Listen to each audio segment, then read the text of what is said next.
Hello, welcome to Townsend 909. And today, me and Bryard from Bryers Music Showcase will be reviewing the Byrds' 11th studio album, Farther Along, or Further Along. And yeah, anything you'd like to add before we start reviewing?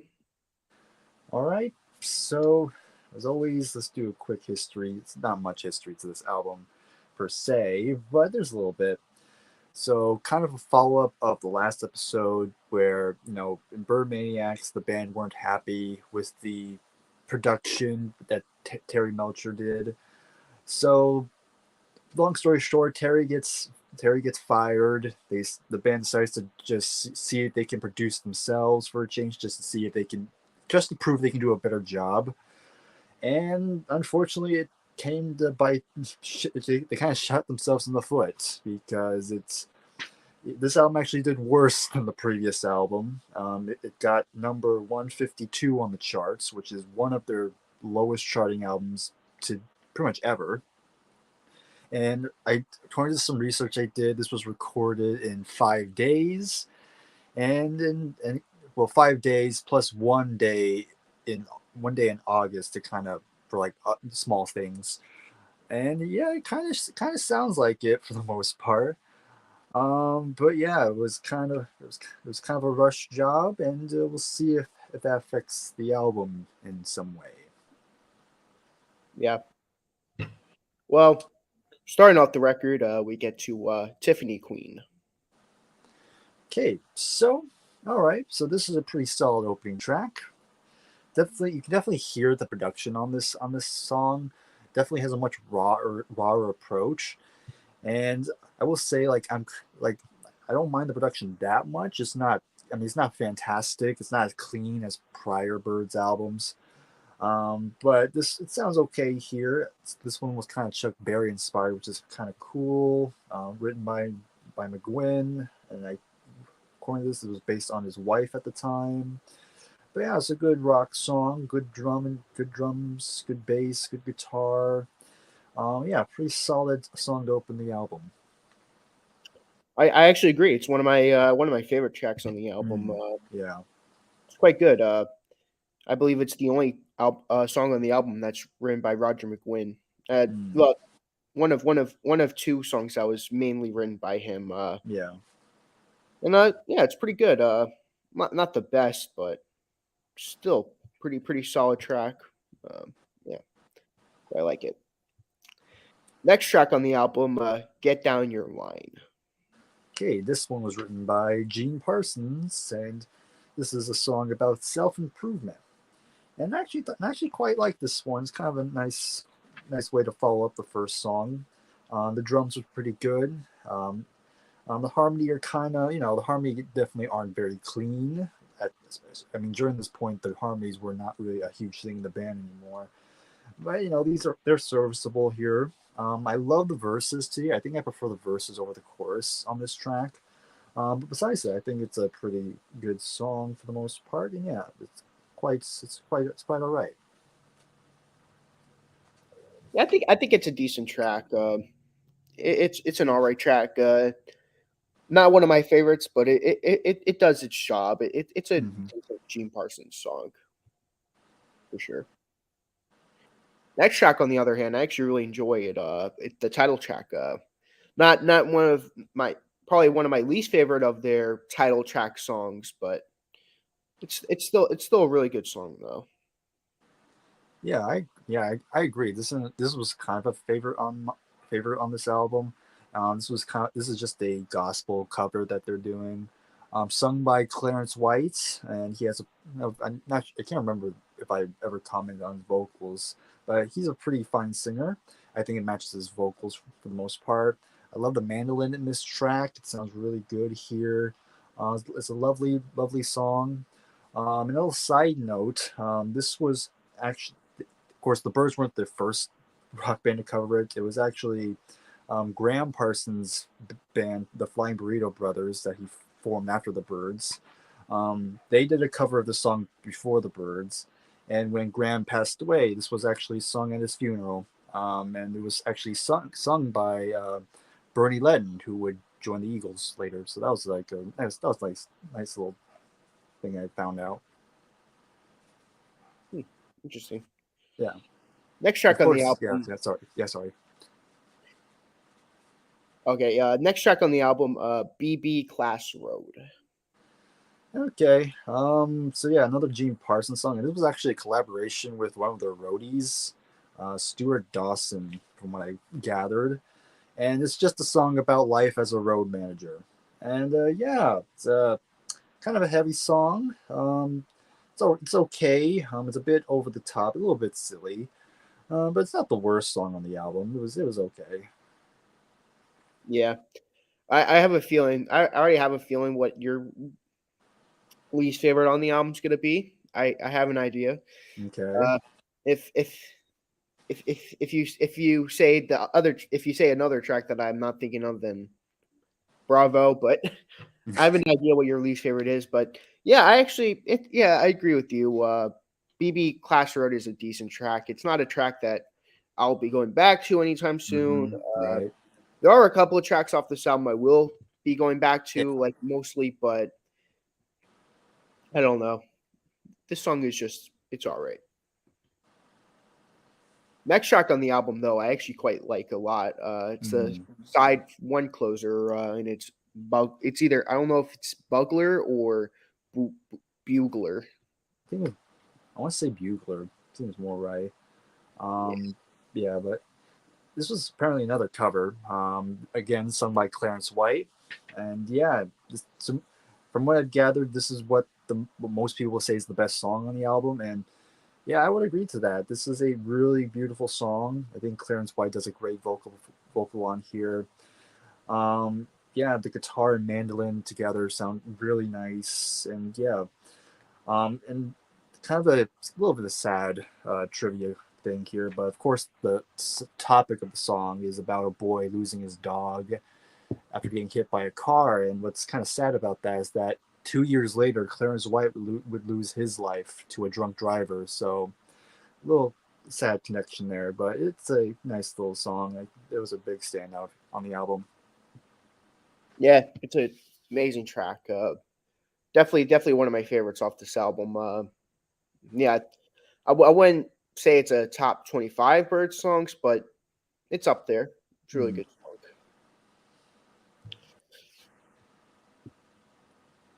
Hmm. Ooh, okay. Before I begin talking about the rest of the album, I always like to read the comments. Usually, Mm. we don't get any comments throughout the video, but on lunch break, I'll have to eat this later. And by eat, I mean watch. I say that well. And by later, I mean after work. This just means this. If I remember correct, when this song was performed live, they pronounced it as Guller. Great album. Yeah, it is just a great album. Yeah, I mean, it's pretty solid. it's not much better than Bird Maniacs, for sure, in my opinion. Mm. I don't know if I don't know if you agree, Briar, on that. Yeah, we'll see. We'll find out. Yep.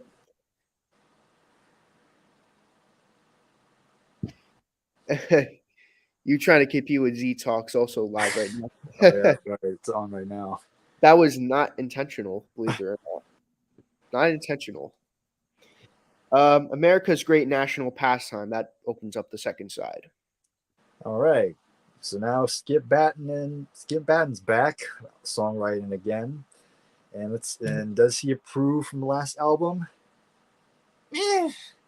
Yeah, this was kind of back to the novelty stuff that was again on the last album.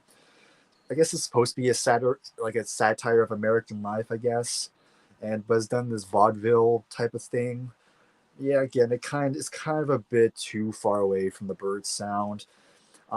It surprisingly they decided to release this as the single, and yeah, it didn't chart at all. So that goes to show. So yeah, this was one of the definitely on the near the bottom for me.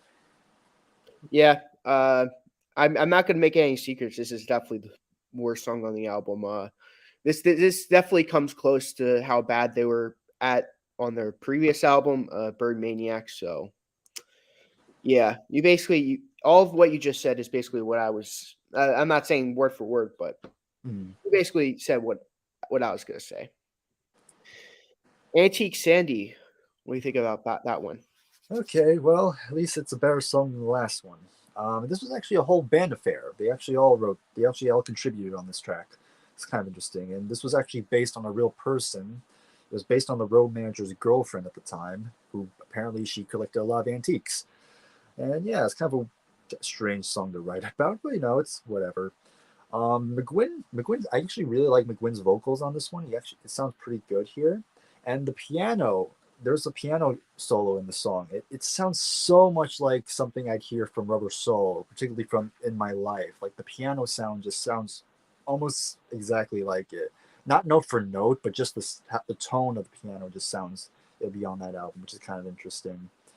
Um, uh, but yeah, it's a pretty good song. I liked it. Nice. I actually quite like this song too. Definitely one of my favorites on the album. I don't have a whole lot to say about it, but yeah, this is an incredible song on this album. Very underrated. This album has a lot of very underrated songs on this album.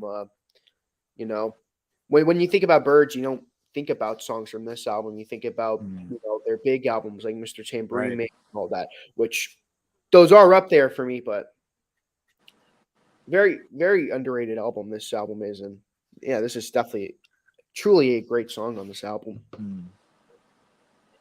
Next track on the album, Precious Kate. All right, back with Skip once again. But what's interesting is that this one was actually sung by McGuinn. I mean, usually Skip sings his songs, but for this one, McGuinn decided to sing himself. Yeah, it's about a girl basically, and apparently it was written in 5 minutes. And yeah, I don't doubt it. It's definitely one of Skip's better songs.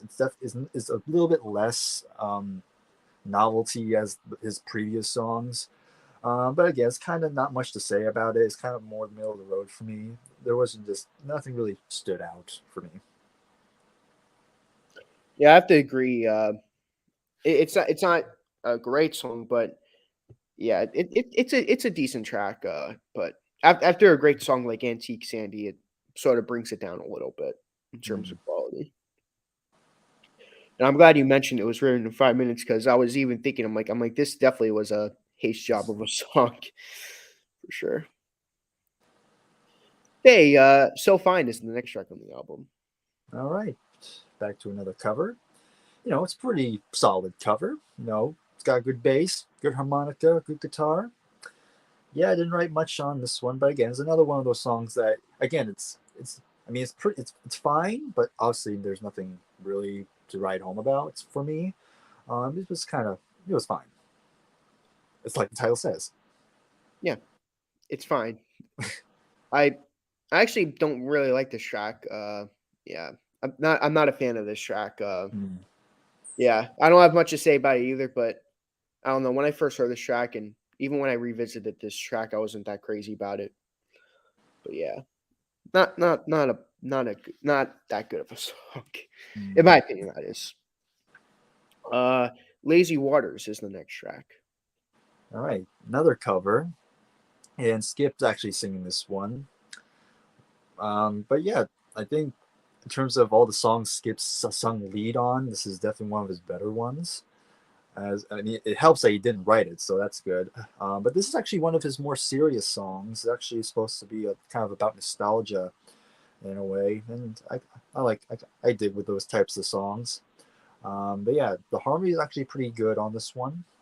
Um, um, yeah, it was just a nice little peaceful, nice little kind of good song to listen to. So yeah, I liked it. It was kind of close to getting the top five actually. Yeah, this song was also very close for the top five for me as well. Yeah, I quite like this song too.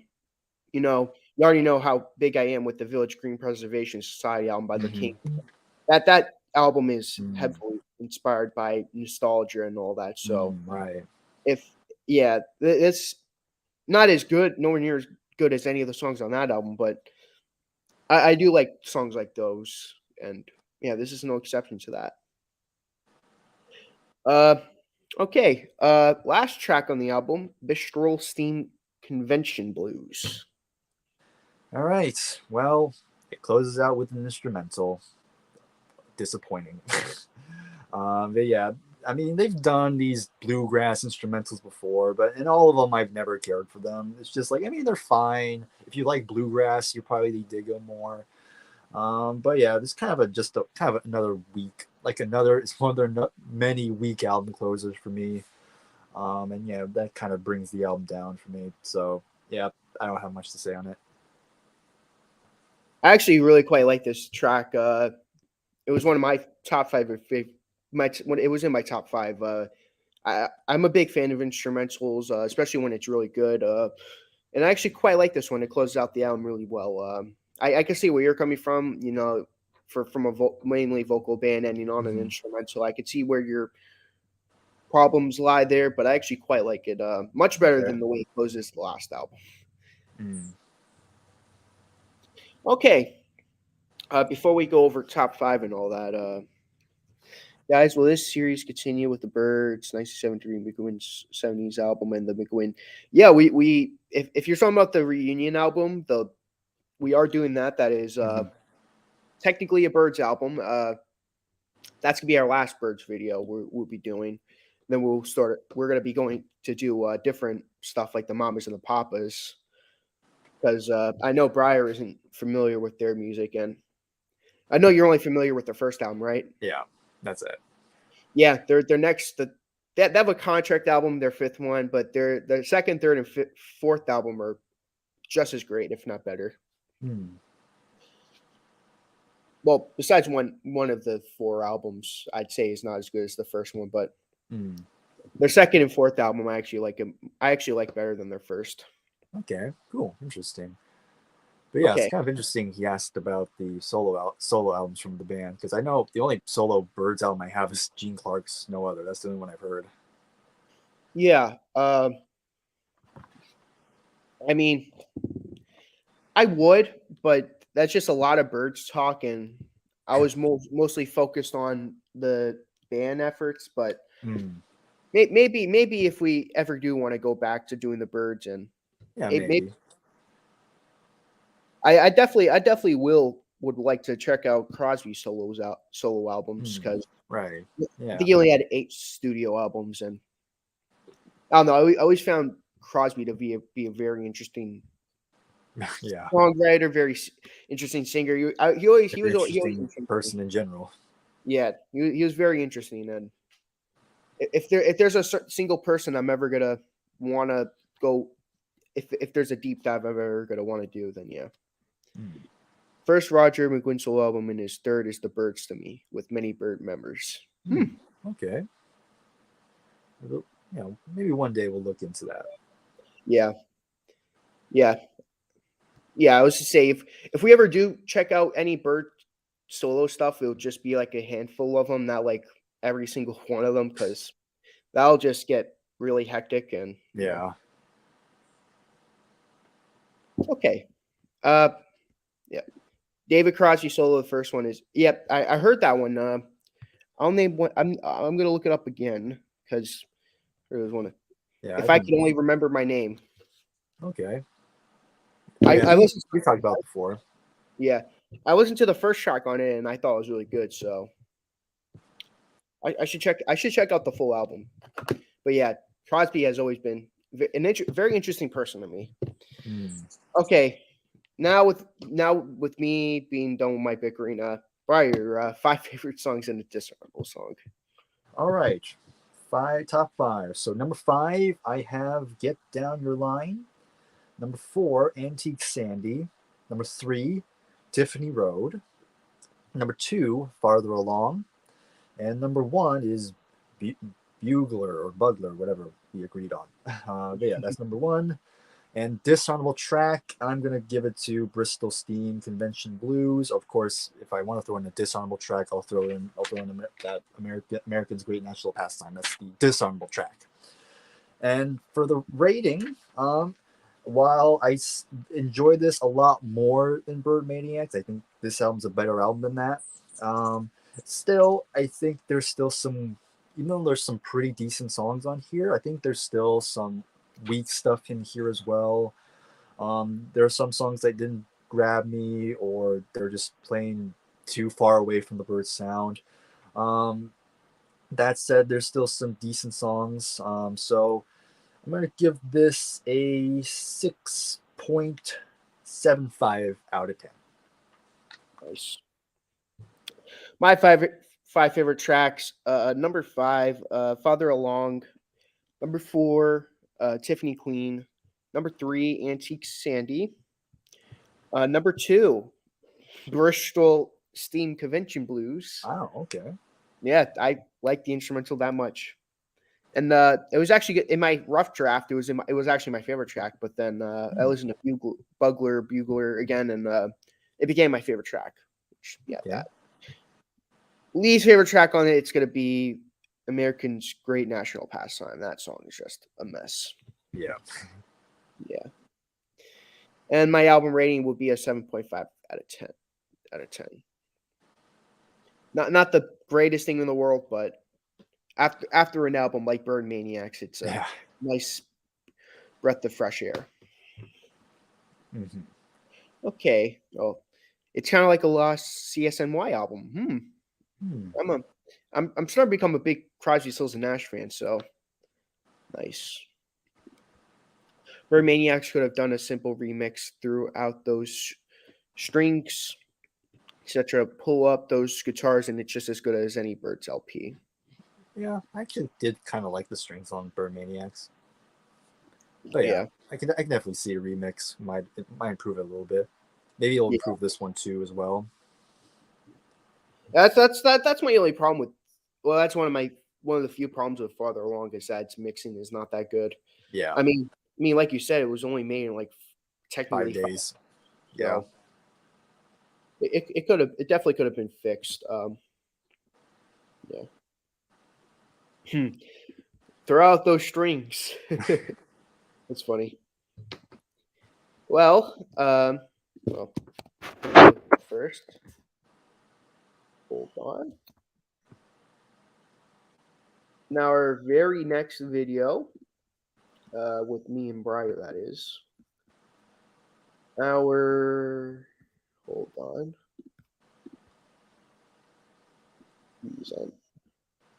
Next album we're going to be reviewing is this fine specimen of an album. Their uh reunion album. all right, cool. Yes, very excited for that album. Very excited. And I'm not going to tell you where I rank it, but it is highly ranked. It ranks high on my Byrds ranking. Yes, Uh, yeah. okay, I'm definitely Oh, interested in it. Let's see if oh, they end on a good note. yeah. They ended on a great note. In my opinion, that is. Um, I'm not going to say it's as good as my top 3, which, if you Right? remember my Yeah, top 3, but yeah. it's not as good as my top 3, but it sure is up there for sure. Definitely up there. I'll I'll, I'll give you a hint. It's at least in my top 7. That Gotcha. will that will be the only hint that you'll be getting.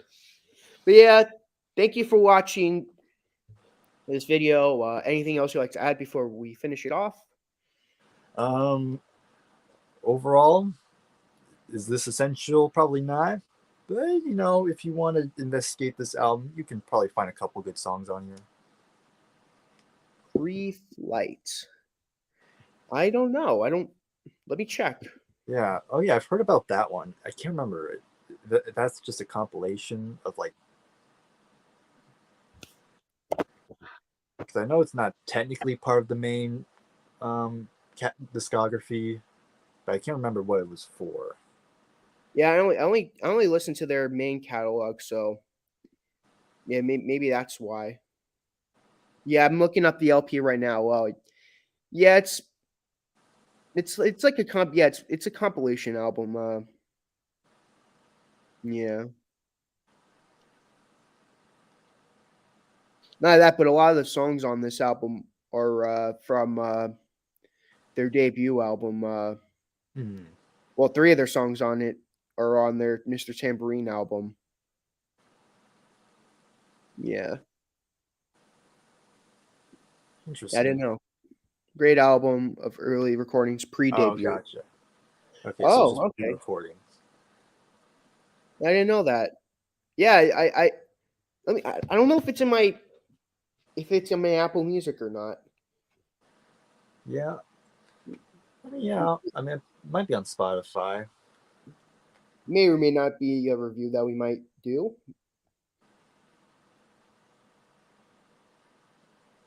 Yeah, it's a demo recording, like a demo recording album. Okay, interesting. Yeah, I mean, yeah, that's very interesting. Very, very interesting. Yeah. Oh yeah. Oh wow. Yeah. Yeah. If you want to do it, Briar, after our, it's not going to be included in our ranking video. Where it'll just be like a fun little review. But All right. yeah, I mean, yeah. If you're up for it, I can do it too. I can do it.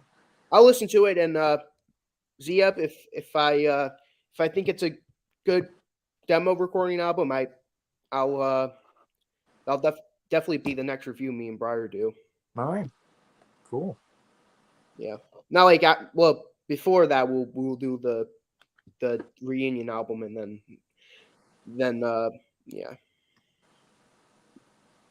You guys gotta hear the pre-flight song you showed me. Hmm. Their first masterpiece, in my humble opinion. Hmm. All right. I'll take your word for that. It's either humble or honest. I'm not sure.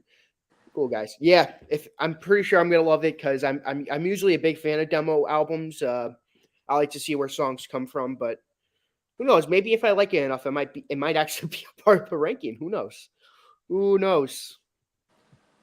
So thank you for watching Zeb. Thank you, Garrett, because I know you're gonna eventually gonna watch this. And yeah, hope everyone who's watching has a good day. And